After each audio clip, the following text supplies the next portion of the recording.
तो प्रणाम। कैसन बारी अपने सब, उम्मीद है अपने सब अच्छा होखम और गाना एंजॉय करित होखम। अभी जनऊ के सीजन आ गइल बा, चारों तरफ सिर्फ जनऊ ही जनऊ के गीत सुने के मिलत बाटे। तो ओही में हमरो सबके याद आयलक कि चलू हमहूँ सब एगो घिउढारी के गीत अपने सबके पास पहुँचवैले। तो बड़ुआ बाबा के का कही बरन घिउढारी में, तो सुनी। और गाना अच्छा लगी तो कमेंट बॉक्स में कमेंट करके ज़रूर बताएं, वीडियो के लाइक करम और चैनल के सब्सक्राइब करम। गंगा के आरे वो पारे बरुआ पुकारले, गंगा के आरे वो पारे बरुआ पुकारले, भेजू ना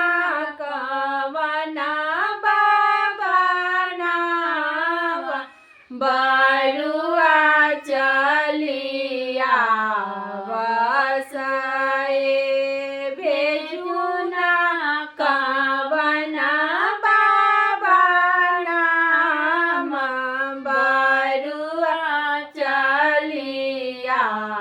बसाए, नहीं मोरा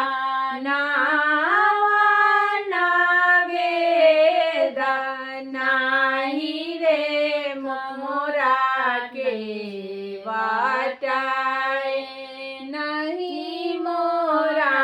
नावा नावेद, नाही रे मोरा के बाटाए, जीना का जाने हुआ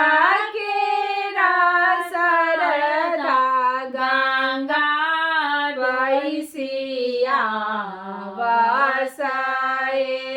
जीना का जाने हुआ के सरधा गंगा पैसिया बसाए, गंगा के आरे ओ पारे बरुआ पुकारले,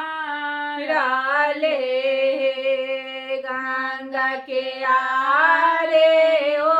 पारे बरुआ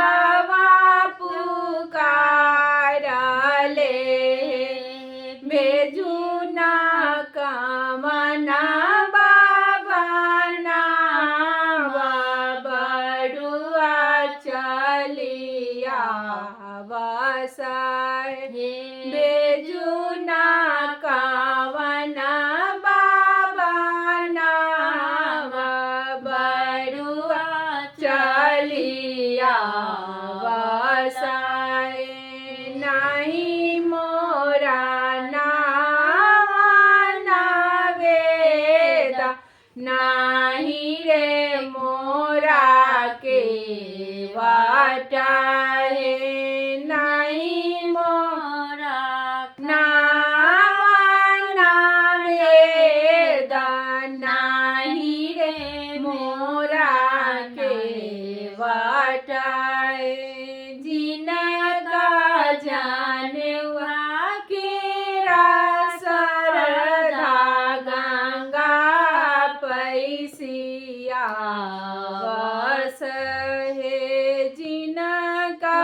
जाने हुआ केरा सरधा गंगा